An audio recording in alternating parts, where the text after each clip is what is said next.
Hello there. Welcome to the Kirk Minahan wrap-up show for July 2nd, 2021. I am normally joined today by one blind owl, but he messaged me today and said he was in Florida. I'm not entirely sure what that meant, but I think it means fuck off. I'm not spending any time helping you out doing the wrap-up show. So I brought in Monday's co-host, and he was on the podcast today, one Andrew Augustus. Andrew, how's it going? Good. It was a good day. I'd say it's a good day. It was definitely interesting to see the show in person, and then going back and re-listening to it after. You miss a lot, even where we were kind of just hearing bits and pieces of it. It was nice to kind of go back and fill in some of the blanks because we could hear Kirk, but that was really about it. Yeah, I think what we should do is we should sell tickets and then put people in that room for like $50, but we lock the door so like there's no chance of them coming out, so they can kind of hear the podcast and they can like see Kirk. You see the windows outside; they can see like Kirk like walking by, like when he goes and takes a piss and stuff like that. And I think we could sell like 60 tickets a show at like $50 a piece, pack people in there, and just rake in the cash. But I guess the question of that would be: would people be going to see the show or waiting to see what one idiot paid $50 to try to break down the door and make a fool of himself? Because there's going to be a lunatic in every group. Yeah, pretty much. As proven by today. Yeah, let's start off with that. So, one of the Super Lemon Haze guys, I forget his name. He messaged me and Cullinane. He wanted to come on to do his pitch. Cullinane, I believe, replied back to him, said, "We have enough podcasts for today, but we're going to be doing this for the next couple of weeks. There's plenty of time before Saco, so just do this." He was very adamant that it was like something to do with his work. He couldn't take time off, and like I understand, but so he just kept on trying to push his way in. And then so he showed up like 20 minutes before the show started and before Kirk got there, and he was trying to come in, and Dave was like, "No, I can't just have people just come in. Like, you're just going to have to wait outside." They call him. Obviously, Kirk says, "No, like, just hang up on this guy, just leave." And then when you guys all walk in as like a group, all of you guys walked in, I saw he walked in, and I was like, "What the fuck are we doing here?"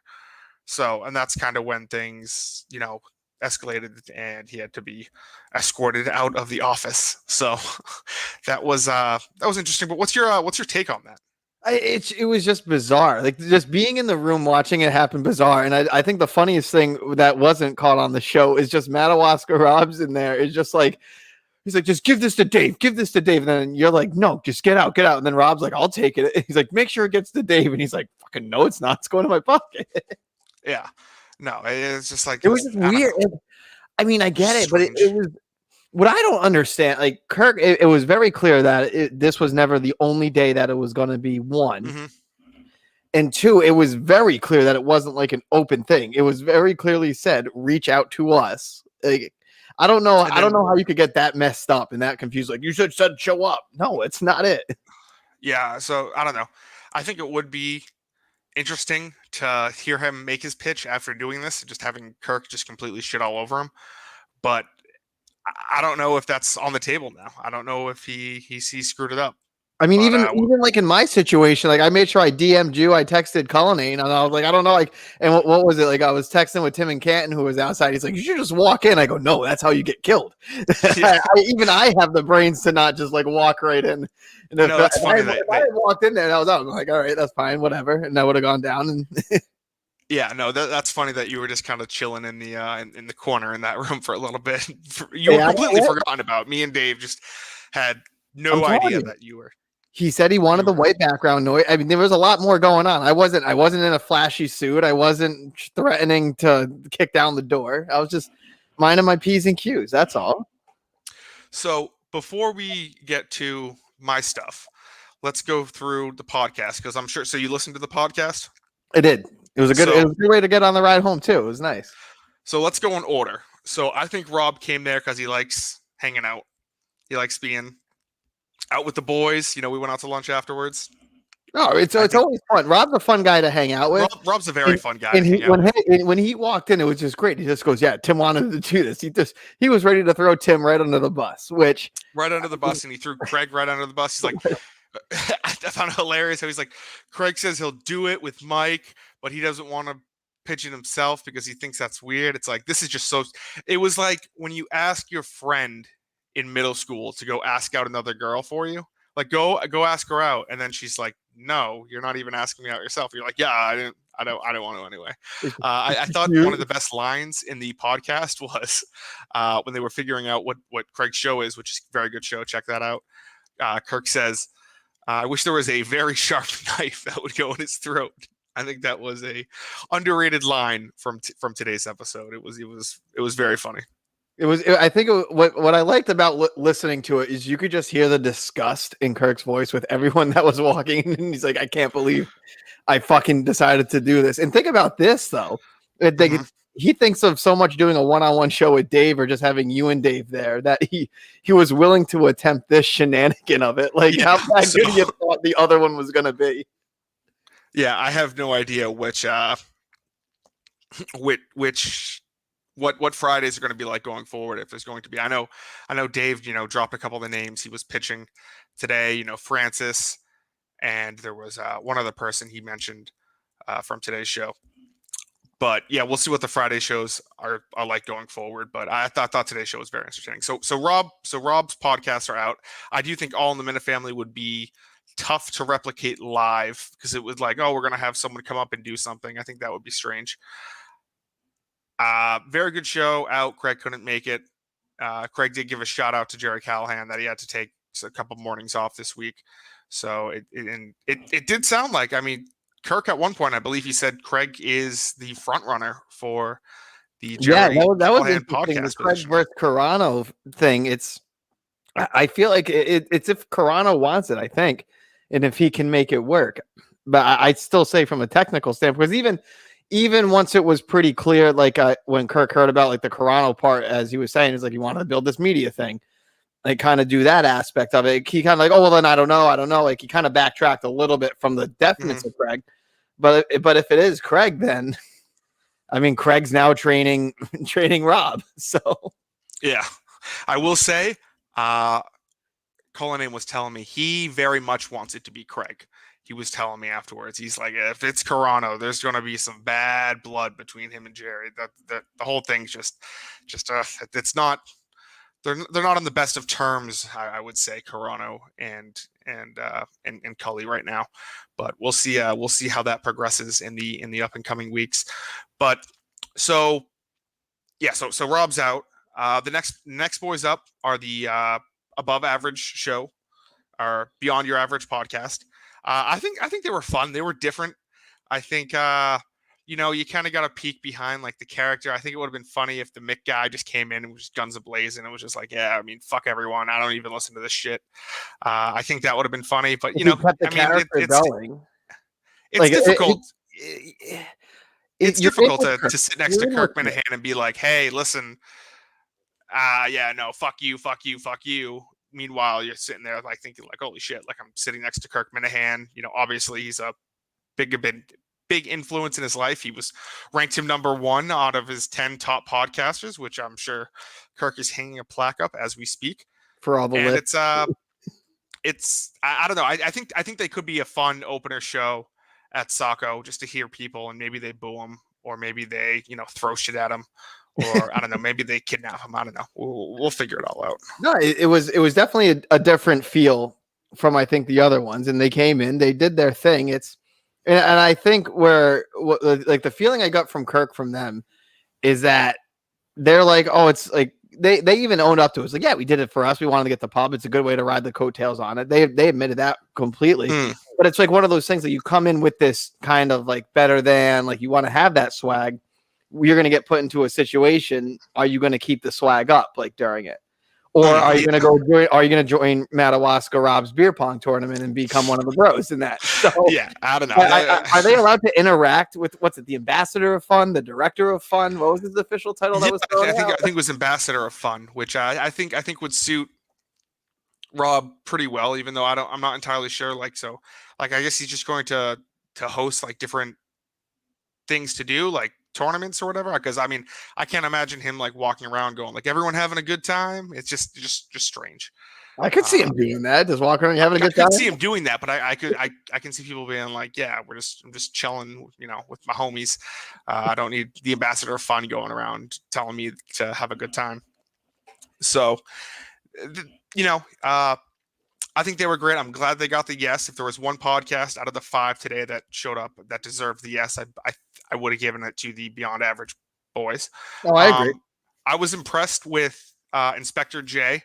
I listened to it. I did not hear this live, but he said he did not give a penny to that rat fuck Ricky Nadeau, and I DM'd him and I told him that if I heard that live in studio, I would have stood up and saluted you. So good for him. I think he does kind of have a more like professional sounding podcast. He has a background in broadcasting. He just kind of says what's going on in the Minifan world. It's actually a decent show. It's a very strange title, deconstructing the Minifan world, but I think that's just kind of like we're a strange group of people. We deserve strange titles. Yeah, it's a weird eclectic group. Everyone involved in this. I mean, you got 5 people on a Friday morning to show up to Watertown. You got one nut job who took time out of his day to like make a scene of it. It's to say we're an eclectic group is an understatement. To deconstruct is a good phrase to describe us. So I think I'm not entirely sure how good a live event, a live deconstructing the Minifan world would be. It's Inspector J. I mean, he's a nice guy. He's been at all the events. He means well. The person who we thought was the last guy from Talking a Lot, Saying Nothing. Talking loud. Talking loud, saying nothing. I don't know anything. I haven't heard of his podcast before today. Apparently I think his idea of him pitching, I think Mixmaster J, his podcast partner there to do some hits and play some music. I think that would be great. I could definitely see Cullinane, having an issue with that, but we'll see where that goes. And then, I mean, it just leaves you guys. And I think you guys would have a decent, because I mean, each episode you guys kind of dive into a different personality or a different person. And I think it would be kind of fun to just do like quick, like 2-3 minute, like quick interviews with people. We talked about this. We talked about it last night on the show that drops today, and we came up with a bunch of ideas of like things that we do. We do the typical. You get the buddy intro, you get BMD, you kind of get us talking about everything like leading up to week 2 ride golf tournament if whatever happens type of thing, and then it's either we can go for like the big guest or we go for a couple little ones and even on the spot today, I thought I did a good job covering my bases, saying like worst case maybe Steve from Providence, but then best case is like Big Cat. So I've sent this wide net of like the lowest of the low and the highest of the high. I don't know if Big Cat's gonna make it up to Saco. There's the drive. I got a Subaru Impreza. I'll drive on down, pick him up, chauffeur service. That would be great. That would be incredible if you could somehow convince, like, you're the reason Big Cat shows up to Saco. He's not even there for the main show.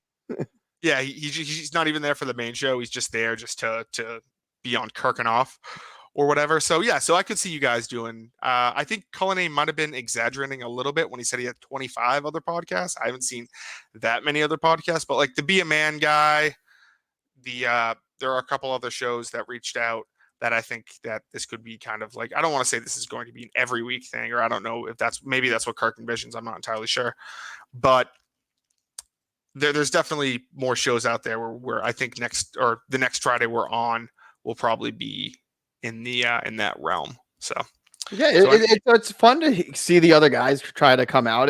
I mean, honestly, it's really charity work it's basically charity work what Kirk's doing in this, because it's just giving more publicity to these shows. So you get some funny content out of it. You get some good, you get some bad. It's exciting to see, and no matter what happens, I know the Kirkenoff crew is going to be up in Saco, and I'm sure the ambassador will partake in some of the ambassador of fun stuff and make sure everyone has a good time as best we can, just hanging out. I believe the first time I ever met Blind Mike's father was in Saco, because he asked me to take a shot with him, and I was like, oh geez, I can't. And he's like, not even with Blind Mike's dad. And I was like, I'd love to, man, but like I don't want to Like, I don't want to just be taking shots, because if you remember last year how hot it was and everything like that. Oh, this wasn't mentioned on the show, but also I reached out to the owner of the drive-in, and we're able to go in there as soon as we want. The only thing is that we're not able to grill. So in case anyone was wondering, I know it said on the ticket 5, but we can change that to 3:30 or 3 or whatever time we desire. We just got to make sure people aren't grilling her up. So, any other takes on the podcast groups? No, I'd say I think the above average guys definitely, they came in, they get their shot, so it'll be interesting to see their reaction there, and I'm excited to see what other shows come in, go through the gauntlet. So it'll be a fun time. It'll be a fun time. I agree. So let's go kind of to the start of the show. You know, we covered the invasion, we covered the podcast coming into tryout. Let's go to my pitch. So that's kind of what I was the most nervous about. I know Cullinane at one point thought I was trying to tell him, like, should I go in there or whatever, but it was just me just trying to tell him, like, there's a fucking echo on the stream, please. I kept telling him, and we just kept on saying, like, yeah, he listens to the podcast so damn loud at the headphones. I've said this before, but I really think he's going to go deaf. I do the same thing though. Like, even my headphones right here, they're jacked up probably more than they should be. I think it's just anyone who's worked in radio. If, like, I mean, with the producing I've done even in the past, it's always been loud sometimes. So I can't knock Dave for that. You want to make sure you're hearing everything, and then you can pick up on any wrongs and try to fix them. So you were there, you heard my pitch live, and then you also heard it on the drive back. I obviously, gave the pitch, and I listened to it on the ride back. I don't think I did terrible. I don't think it was a terrible pitch. I think I presented my strengths. I think I presented a good argument for me being a full-time member of the show. The values part. that was a little rough spot. What the values of the show were. Oh, yeah, that was tough. That was tough. I thought I should have wrote those down on the back of my hand, but no, I think I did a half decent job. I think I'm emailing it to Kirk and Erica tonight, and hopefully, like Kirk said, later on, hopefully we'll know by the time the show's back. But I will say, like, I'm the worst at leverage. Like, I mean, you gave it all up today too, so it's like, so if this doesn't work out, Justin's gone. Oh no, I'm still here. It's like I'm not leaving. So I told Mike the first time I ever saw leverage right there. Yeah. The first time I ever saw Mike, I was like, yeah, just so you know, like, I'm just not going to leave unless you guys, like, fire me or tell me to stop doing what I'm doing. And Mike was like, okay. And I don't think he thought I was serious, but there was something that kind of hurt me a little bit during the sales pitch, or during my pitch today. It didn't come from Kirk, It was Cullinane's little dig at you? It was Cullinane's little ego dig at me. I guess. I mean, maybe he's right, because I was definitely hurt by it. It was like when he said, I definitely think an attitude change helped. I was like, I don't really think I've had a big change in attitude towards the show in the 18 months I've been. But I don't think it was. He was saying it was your attitude towards the show. It was more your attitude towards him. I think so. Because I think so. What if I understood what Dave was trying to say was there was kind of some little animosity between you and him with how friendly with some people he is and people that you might not like, type of thing, like similar to not necessarily that. I just don't like Jerry Callahan and Jerry. Oh, that's okay. So that's the whole point. You just didn't like him because he chose Jerry over Kirk in the beginning. Yeah, and so I definitely think that I do think that was more of a personal thing that Dave tried to construe into saying I thought Justin, from a listener standpoint, was more of a me guy. I think the majority of people who have listened to the show, I've never tried to be a me guy. I'll shut up and just do my job. Greg had your back for a little bit on that one. He's like, he came off as that. Yeah, no, he definitely did. Definitely tipping my cap. I just don't. So I think Dave's talking about the time I kicked him off the YouTube channel. But if you remember, the reason why I said I did that was because Dave said on the show that he was on that he does not listen to the Kirk Minahan show. So I said, okay, well, the one rule of the Kirk Minahan network is you need to listen to the Kirk Minahan show.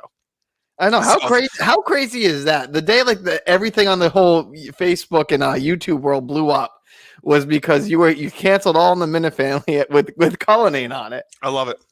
And now and here he is 6 months later with what a the time to be alive. with the full-time job. Yeah, what a time to be alive indeed. So yeah, that just kind of hurt. I just from your perspective, have I ever been a me guy, or do you ever think I'd be like, damn, I mean, I don't think I would say you've come off as a me guy. It's because even like the first intern show, it was kind of like thrown upon you guys, you and Will at first. So it's like you kind of got thrown into it. And I don't know, it's from working in the industry as short as I did. Anyone who wants to, like, hell, even me, you can say I'm a me guy because I'm going on camera. I'm promoting like Kirk and Off. I'm promoting the stuff I do on these bigger things. So I wouldn't necessarily say it's necessarily a dig at you. But you've never there's been more obvious clout chasers in the world that have come in and gone away since then. I'm just very sneaky and subtle at doing it. People don't realize it, but I'm going to take over. I think if you ask anyone who's on like even Tim a little bit, like part of the fun of doing this is getting the recognition. It's like, all right, people kind of can recognize who I am and see it. And I think it's a natural human reaction to have that. But what I say is like, have you made malicious attacks or like try to like fuck people over? No, you haven't done that. You've never come close to anything like that, at least in my dealings with you.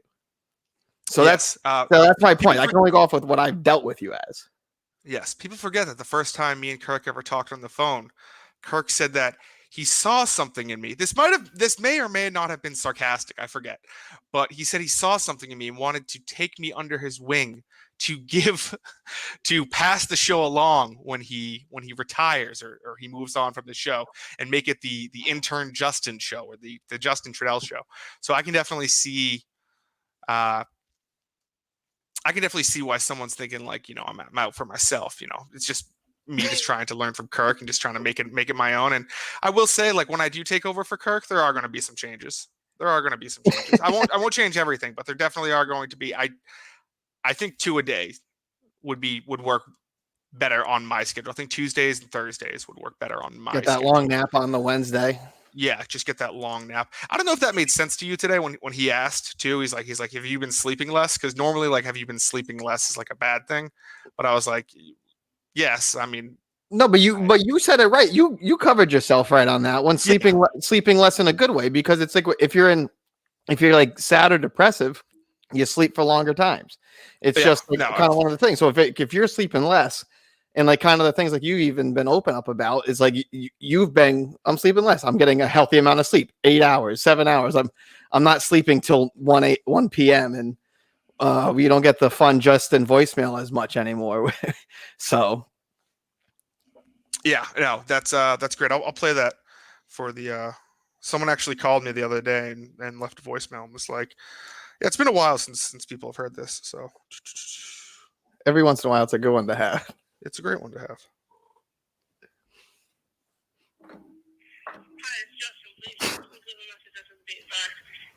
That's a great voicemail. I'm never going to change that. I made that when I was 13.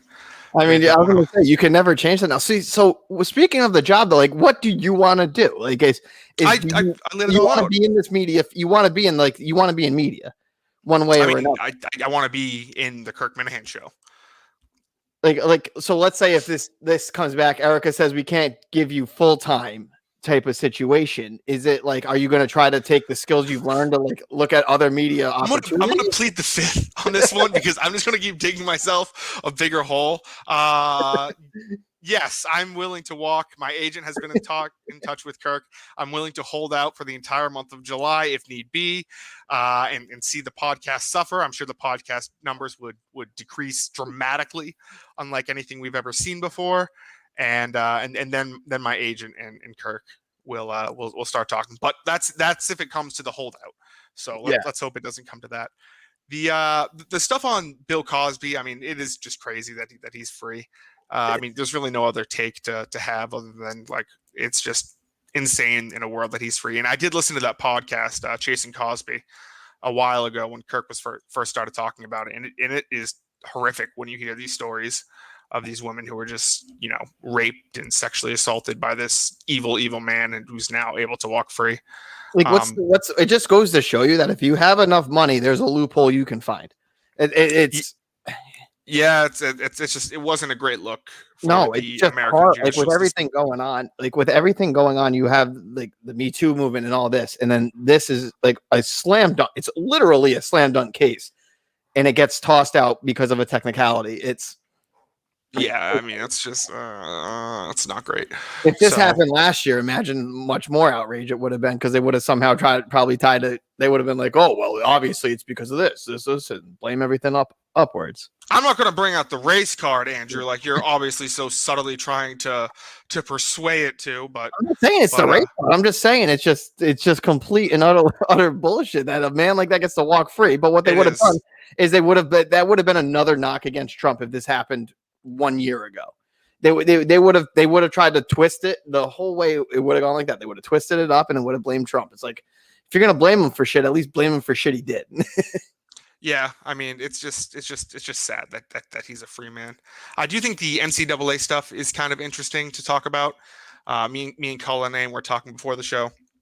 We think it'd be interesting to sponsor or become the agents of like a fencing team or something like that, a Division 1 fencing team. I think that would be great to I be mean, if like. the place that Mike went, if they might be able to take sponsorships. Isn't there like other like blind schools and they could have meets? You could let's go for if we're gonna go for the charity here, let's go full on. Like let's go Well, they support actually the they athlete. actually do they actually do have meets, but it's fucked up because none of them can actually drive. So drive the So bus. you So have the they just kind of Minuteman fans. Like so imagine they just Mike Geary in the front, a Captain Geary, and then like the team, and then like just a caravan of Minifans. yeah, I don't I'm not sure. Yeah, that would definitely be interesting, but I could see it like being something where the Kirk Minahan show endorses some sort of student athlete in the northeastern area, and just the entire team But just gets behind them and But or here's the her. problem. Here's the situation though. It's gonna be a college or university. So we're gonna be getting at least a D3 athlete because that's really like no D1 school is gonna come near the show because like who's the D1 schools in the area that they would go to? BU, Well, it's not the BC. schools; it's the athletes. It's the athletes, but then do you think the schools are gonna want their athletes to be like It's not up to the schools. I'm just saying they'll have ways. Like who's gonna be the first athlete that gets kicked off their team for an association with Barstool? I don't. I don't. I don't. I think That's that gonna would be the be question. against. I think that would be against the rules now. Would it be if Uh, they just said your scholarship's gone, you're not good enough for giving it to someone else? well, I mean, I guess maybe they could do that, but That's what I'm saying. it all Like, depends, and I'm not entirely sure that I could maybe see it happening with like pressure from professors or things like that. But we'll cross that bridge when it gets there. The phone calls today I thought were fine.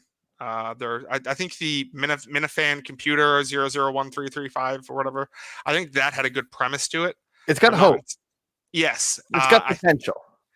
it definitely does have potential. I hope it calls back and has some better material. I do think it was intriguing to hear, but that was really the only call that kind of stood out to me. I don't know if any call stood out to you. Nah, none really stood out. I mean, it was a little bit cringeworthy. The guy who called in trying to offer Dave some advice of what his immediate hang up soundboard could be. Mm-hmm. Yeah, the Cosby grunt was not a good idea for that one. But I don't know. It's if there's anything of the show I've been disappointed in, kind of this first week with Colony, it has been the calls.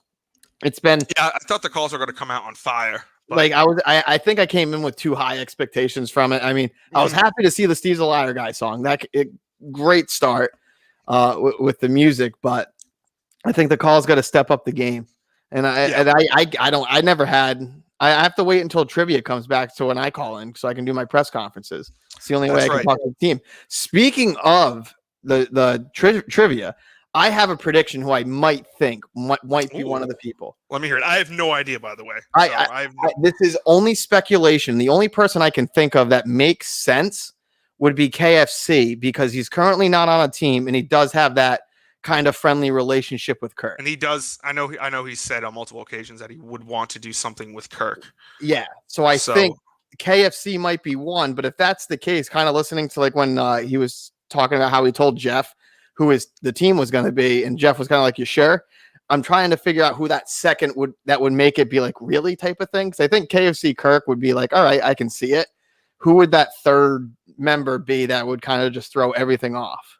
That's not. I hope it's like, I don't know, live event Lisa and what's that girl's name that Pistol Pete got in trouble for berating? Kelly Martin. Yeah, it's Kelly. I hope it's Kelly Martin and that Josh DM guy. That it's those he's two. gone now too. He's all gone with all that. Yeah, I'm pretty sure they're all out of the world. Think about that too. All the people that Kirk's kind of gone after, like within Barstool. Let's really who he had the heated shit with. K Marco gone. Ellie gone. Well, I'm not sure. I think Josh might still be at the company. I don't think so. I thought I saw him leave again. I have no idea. I mean, I don't pay attention to it, but like most of the people that like there were those heated fights that like I mean, K Marco's the number one. He's just been neutered and silenced and gone. And then like you see Ellie, everyone's like, oh, why are we going to war with this? And then boom, she's now gone. I will say, I think someone's going to write a great tell-all book about Ellie leaving Barstool in a couple of years that will sell very well, because you've even heard Portnoy say it like on his show, and he'll talk about anything on his show about like why Ellie left, and he's like, I just can't legally talk about that. So I think there's going to be a great, I think she really had some issues with Kirk, and there was an ultimatum made, and Dave said, you don't make ultimatums, and then she chose to leave. And I think that goes to show how loyal Dave is to Kirk, and how much I think it's a respect factor from it. It's like Kirk just goes after, like, will go after Dave and call him out on his shit. But at the end of the day, Dave's still like, no, well, he's kind of right on this one type of thing, even in the long term. I definitely think it helped the relationship when Kirk had Dave's back and when no one else did. Yeah. So I think not have Dave back in that situation too. That blows my mind. Yeah, it's tough. So that about does it from this end for this week. I don't know if you have any other thoughts on the week or anything to promote. Good week. We get a nice little week off, and then we'll come back with Color Lane Week 2. So hopefully during this week, everyone can enjoy the 4th of July, get a little drunk, get some creativity juices flowing, and have some good calls when we come back. Yeah, so that's what I'm hoping. And then Kirkenoff drops tonight, Friday night. Fun. So make sure to check that out. I'm going out to a bar tonight called the Thirsty Beaver. There you go. Yeah. I've been, like I said, like I was telling you earlier, I've been to the one in Rhode Island. It's good. That's right. Yeah. So I'm excited to head to the Thirsty Beaver in Foxborough or Rentham. I forget which one it is. It's technically Rentham. Technically. Yes. So I will, well, thanks for joining me, Andrew, last minute. I really appreciate it. Thank you for everyone for watching / listening. And thank you to Kirk. And we will talk to you a week from Monday.